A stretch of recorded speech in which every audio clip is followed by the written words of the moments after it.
three friends are on a 400-mile long road trip from their university to the Grand Mesa National Forest, Colorado. But on their journey, they face incidents they can never forget. At first, they got freaked out by an old man screaming in a gas station. Afterward, while on the road, their Walkman produced a terrifying sound. And immediately after, they hit an animal which vanished into thin air. Things got worse as their car broke down.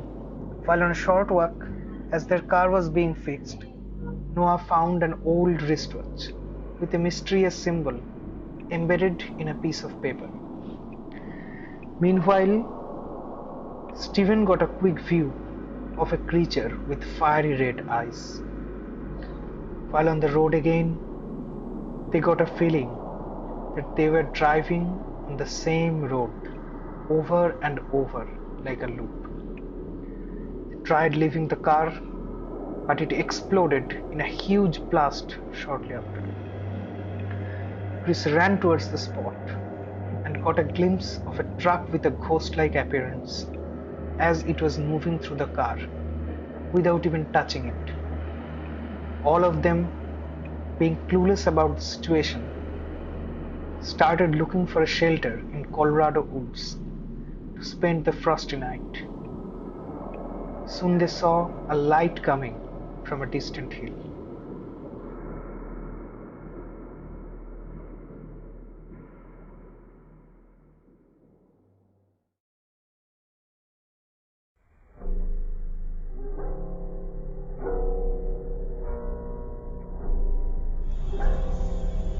Welcome to Grey World.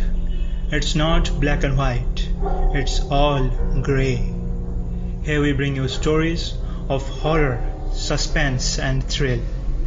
Grab a seat and brace yourself for a journey into the dark and unknown. So, welcome to today's story, A Night at Grand Mesa. Episode 4.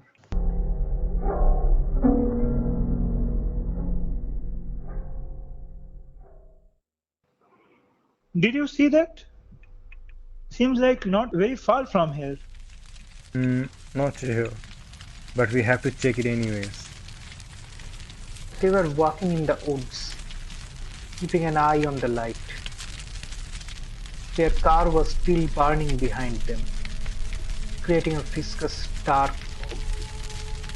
Gradually, the light got brighter, and soon after, it became clear that it was coming from a house in the forest. Hey, what's that thing on the tree? Where? On that tree? Stephen spoke, pointing to the tree Chris was looking at. Yeah, just look at the dark red thing on the trunk. It's not really clear, but it looks like a symbol. Let me take a closer look. Yeah, it looks like a symbol. Like some ancient symbol maybe. Haven't really seen it anywhere. Hey, wait. This isn't looking like red paint. This is something else. My God, this is blood. Dried, but blood. Meanwhile, Noah also came closer to give it a shot, but after getting a closer look, it chilled his spine. The symbol was broken, not a smooth one, but was visible in the moonlight, enough to be recognized. It was the symbol he saw in the wristwatch. But he kept quiet about it and continued. Hey, what's there to stare for so long? Maybe someone got injured by some animal and kept his hand on this branch that randomly made this.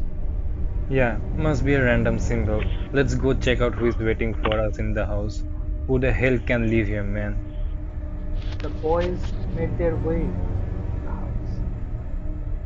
It was definitely a pretty old house. As they approached, they caught the bad old smell. It was completely wooden, and the roof at the side almost fell off in some places, with parched leaves everywhere beside the house. When they stepped on the front steps, they heard a crack from underneath the wooden floor. Noah wrapped his hands around the dusty door handle and slowly pulled it open. It made a sound like someone's pushing it after ages. Looks like no one lived here for decades. Look at those dense spider nets. And here's a 2 feet heap of leaves everywhere, including the front door. Look at that window. It's hanging from inside. They entered the house, pushing the main wooden door in front of them. There is a small passage that straightaway pointed to the room, and a staircase opening from the side that's going upwards. Hmm. There will be some room we can crash into. Man, I'm just tired of this bullshit. We are going through this whole day. Yeah, we are going upstairs to check it out. You see if this room is fine. We'll spend the night somehow at least. They managed their way upward in the dark. After carefully stepping on the stairs, as there was no railing, part of it was broken. The light that they saw from far away was coming from a very old bulb, whose glass was under a layer of dust, but bright enough to be recognized from far, especially when it's a dark night. The corridor had nothing but an old chair. The whole floor was covered with thick dirt, and that chair over there looked like it was there rotting for years. 2 rooms opened in the corridor, side by side. In the end, there was a wind chime, swinging slowly in the breeze and making sweet rhythmic sounds. In front of it, there were high Colorado mountains, standing in full might, with their crown covered with snow, welcoming the deep forest beneath the foothills. Man, what trash of a house we ended up with. I mean, how was the guy running this place getting electricity in this forest? And besides that, how has this bulb been glowing for eternity? Fuck that, man. We'll leave on tomorrow morning anyway. I see 2 rooms here. Perfect. You take this one, I go for the side one. We'll see what are the options left without the car. They tried to adjust themselves. Noah's room had a bed and some racks on the wall. The rooms were all empty. The owner probably swept out everything from there. Chris opened the window of his room to see the backyard, but there was nothing specific. The backyard only opened to the deeper forest and the mountains. He quickly shut it as it was inviting freezing cold winds. They somehow managed to sleep and tried to forget the misery they had to go through the whole day. It was deep at midnight, somewhere around 1 o'clock, and Stephen woke up to something. He felt like his bed was shaking. With the help of the weak light coming through the window, he tried to see if something was there, but saw nothing. For him, it felt like an earthquake, a big one in fact, but saw no trace of destruction anywhere. He came out of the room, confused, to ask Chris if awake. He didn't have to put in much effort. Chris was also coming out of his room and got startled to find Stephen there. Hey, what happened? You also saw something? Saw something? I felt like a massive earthquake there. Thought that the whole world was going to come down. My bed was shaking. Damn, man. Shit is next level here. I closed the window of the backside earlier but felt like a breeze was still coming. checked it again, but found no crack anywhere. After some time, it felt like someone was looking at me through the window. I moved my head and saw a fucking bloody red face staring right at me from there. I ran and it disappeared. Even after opening the window, I saw nothing. Suddenly, they heard steps from the staircase and found Noah. He was literally shaking from top to bottom. Did you see that? What the hell happened? God, Jesus, the room was collapsing on me. I was sleeping. And then woke up to a strange sound that someone starting a machine. I saw the ceiling of my room coming down. At first, I could not get much, and the room was dark as fuck. But then got a good look from the moonlight. Man, my legs froze for a second, but somehow managed to run. And then saw even the side walls were coming closer to squeeze me to death. I jumped out of the room and saved my ass. Damn! What the hell? Gonna check what happened. No, for God's sake, I'm not going down there again. Dump this place, man. Let's get the fuck out of here. I don't want to die because of some ghost haunting here. Hey, okay, cool down. We can't just leave right now in the middle of midnight. See the forest? Better stick together and we'll handle this shit.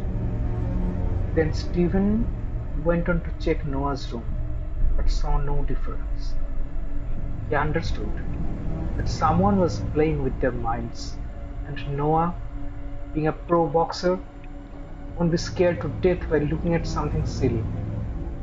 It had to be terrible to make him run for his life. After that, they were walking through the corridor to inspect the house.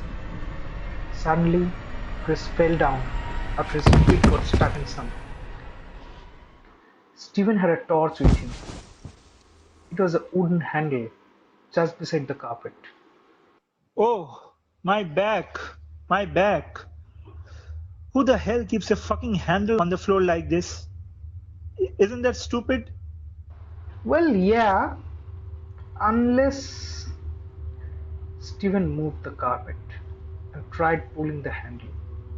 Some portion of the floor jerked. He applied all of his strength, and then a rectangular wooden part came off. It opened a tunnel. Stephen tried to see the bottom of it with his torch.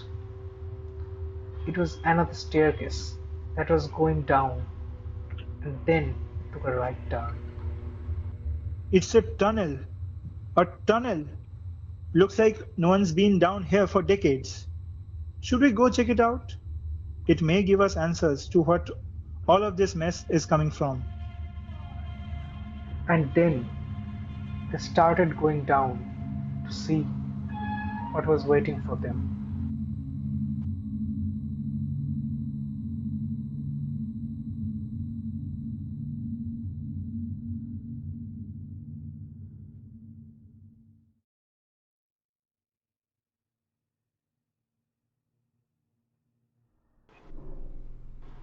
Hey people, that is it for today. To know what they experienced down there in the tunnel, be with us and don't forget to like, share, and subscribe to Grey World. And see you guys in the next episode. Till then, hit the comment section and guess what would happen next. Bye bye.